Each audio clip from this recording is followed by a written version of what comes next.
Senatus Populus K Romanus, SPQR. We've all heard this famous acronym, but what does it mean today, and what did it mean in the Roman days? In many modern instances, Rome is somehow influential. From architecture to myths to paintings, Roman culture can be found everywhere. But how did this come to be, and how did Rome become so popular? As Mary Beard asked in her book, What Makes Rome Special? Marcus Tullius Cicero and Lucius Sergius Catiline were very different people. Catiline had been in politics pretty much as long as he was able to. He was related to heroic people, warriors during the Punic Wars, and a man who fled the Trojan War. Cicero, on the contrary, was very new to politics. However, in 64 BC, it was Cicero who beat Catiline in the electoral race for consul. He got elected with Gaius Antonius Hybrida, uncle of Mark Antony. We'll talk about him more later. The next year, he was elected again.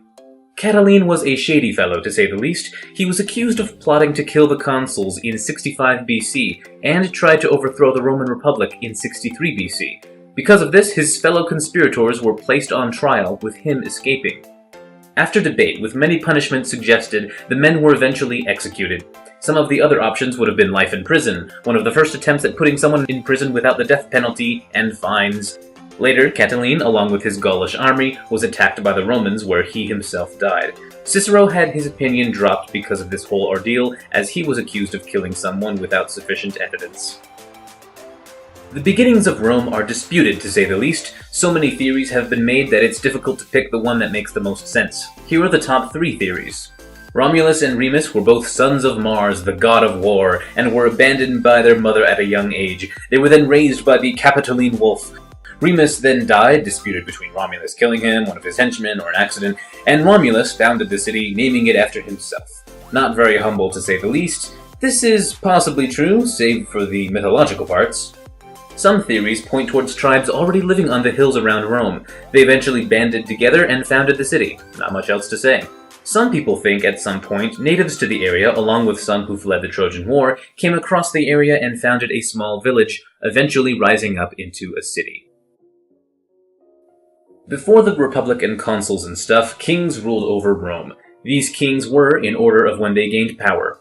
Romulus. Not much else to say other than we might have found his grave here in Rome. We can't be for sure, though. After Romulus came Numa Pompilius, a peaceful and religious ruler, then Tullus Hostilius, a warmonger, then Ancus Marcius, who founded the Roman seaport at Ostia.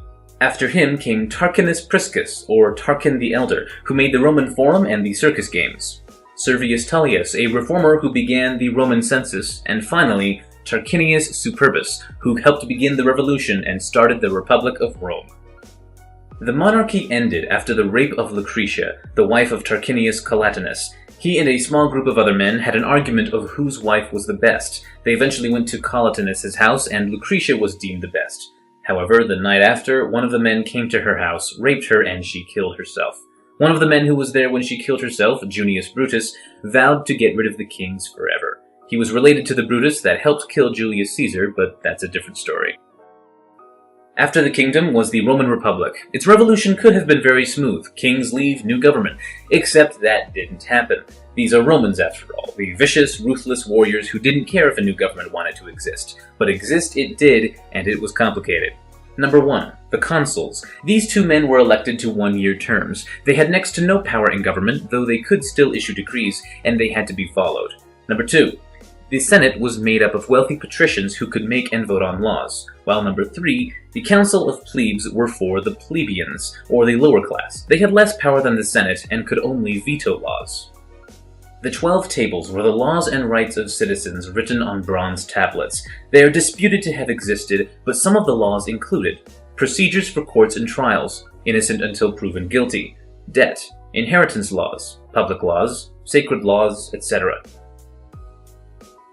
Veii was a city close to Rome. It, though small, was majorly influential during the rise of the Roman Empire. After a 10-year siege of the city by Rome, Trojan style, the Romans annexed the land, adding on nearly 60% of their territory. This led to another thing, which led to another, which led to the empire. The Punic Wars were a series of wars that outlined the future of the Roman Empire. These were against Carthage, one of the most powerful empires in the Mediterranean. The First Punic War was fought mainly in the islands of Sicily and in the water, which in itself led to Rome copying Carthaginian boats and forming a navy. This, after over 20 years, led to a Roman victory, with them annexing the islands of Sicily, Sardinia, and Corsica. The Second Punic War was an after-effect of the first. Hannibal, who was a child when the First War broke out, famously led 37 elephants across the Strait of Gibraltar, through Europe and the Alps, and into the Italian peninsula. The Romans were beginning to lose, so they quickly sent a troop to crush Carthage and take the Carthaginian Empire, taking land and making them pay Rome each year. The less-known Third Punic War was the deciding battle. After the treaty had expired and Carthage no longer had to pay the Republic, the Romans wouldn't accept that the treaties had had an expiration. They then went to war, where the Romans demanded 300 hostages. Carthage obliged, then Rome demanded their weapons and armor. Then they demanded they head inland and have their city burned down.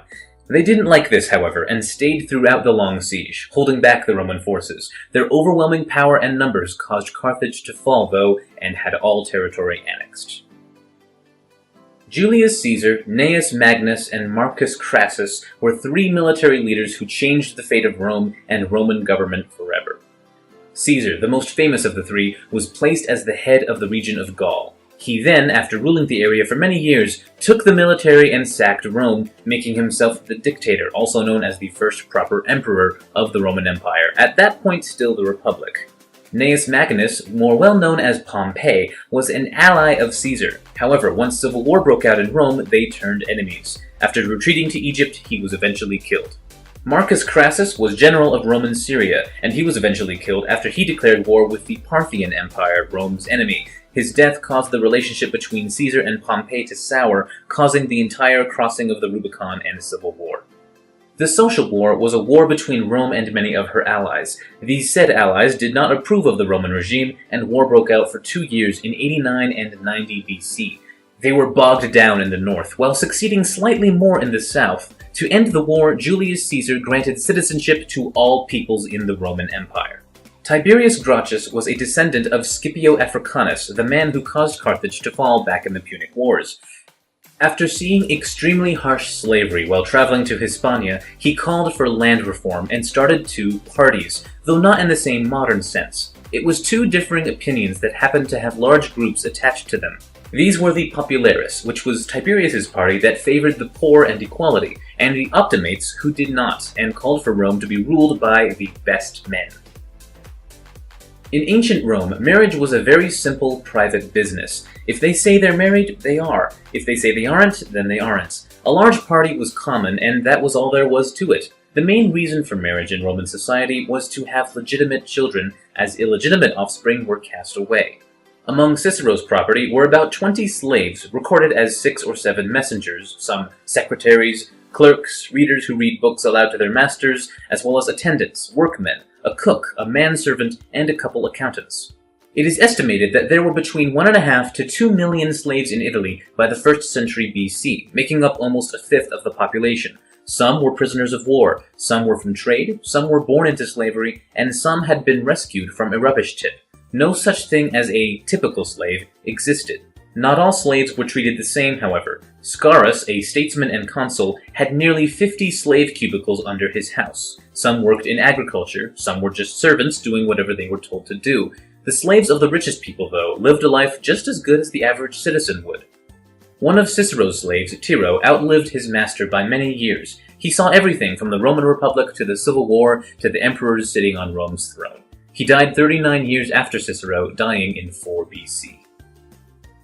After Caesar was killed, a funeral was held for him after a few days. This was planned by Mark Antony. It was a very strange funeral. A wax carving of the leader had been formed, complete with the wounds he bared as he died. A riot broke out, and a rushed cremation was held, with a fire provided by chairs from a nearby court, musicians' clothes, and children's togas, along with jewelry from the women thrown on the fire.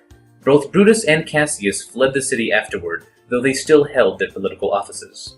Caesar had no recognized legitimate children, but he named Gaius Octavius his great-nephew, his heir. He took the name Gaius Julius Caesar after his predecessor, though he would be better known as Octavian or Octavianus, ex-Octavius.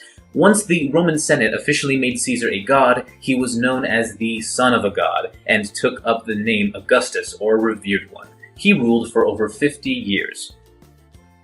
18 months after Augustus's rise to the throne, a triumvirate was formed between himself, Mark Antony, and Marcus Lepidus. It was during this time when Cicero was killed by the mass killings the triumvirate committed. Brutus and Cassius were defeated in northern Greece, Marcus Lepidus was kicked out of the triumvirate, and Octavian controlled the west, while Antony controlled the east. It was relatively peaceful, but after things we don't have time for now, civil war broke out.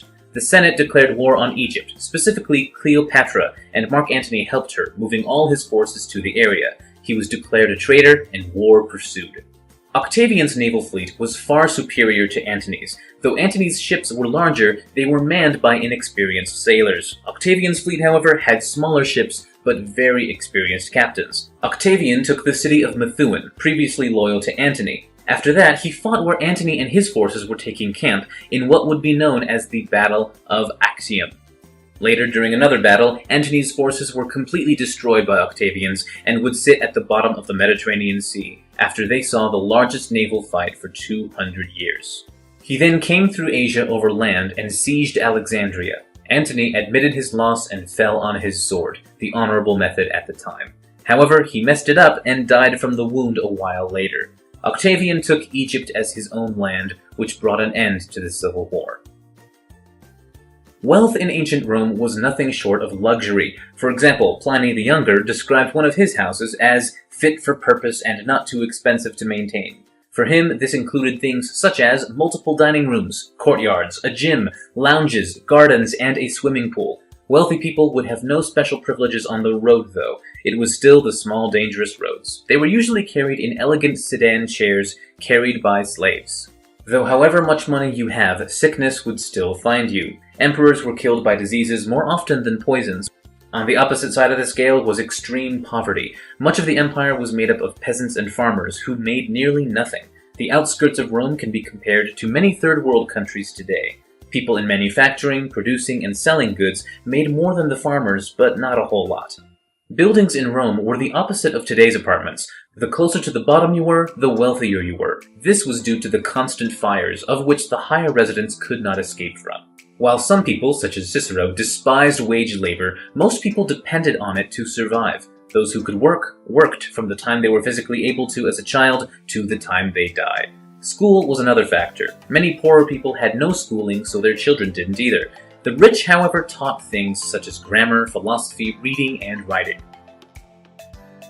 In 109 CE, Pliny the Younger was granted leadership of the province of Bithynia. He brought his third wife with him, though she left after a few years. He stayed there until he died, and most of what is known is from many letters from him and the reigning emperor on various needs, legal disputes, agriculture, finances, and the like. In these letters were some of the first writings about Christianity outside of Jewish or Christian literature, mentioning punishments for being a part of the faith. The first Augustus expansion stopped quite abruptly in 9 CE after a series of defeats from the Germans near the modern town of Osnabrück. After that, there were no major expansions by the Romans. That was until 44 CE, when they left the continent and conquered Britain, making it up to Scotland. At its further extent, these were the borders of the Roman Empire. But how was all of this managed? Well, the military mostly. The Roman Empire, for much of its expansion, thought of conquering not necessarily as the gaining of land, but new places to get resources, taxes, and new places to station said military. However, the Romans didn't really try to force their beliefs and culture onto most of the areas they conquered. Places like Britain, though, had the native Druids stamped out of the areas they once lived in. Then there were the Christians. Christians were, after the death of Jesus, the founder of the religion, persecuted for a long time until the Emperor Constantine adopted the faith and moved the capital to Constantinople. It then spread like wildfire, thanks in part to the next emperor, Theodosius, who made it the national religion. In conclusion, Rome will always be a place of culture, history, and the arts. It once rose from the tiny village in the Italian peninsula to a magnificent empire, taking the entire Mediterranean. But empires rise and empires fall, and the significance will show forever in the history books. Thanks to Anguilla Mapping for letting me be part of their little thing here, and be sure to like and subscribe to their channel, and if you'd like, check out my channel called Vexillographer, that's Vexillographer. I do stuff about flags and geography and that kind of thing. Check me out if you want. Anyway, thank you for watching, and have an awesome day.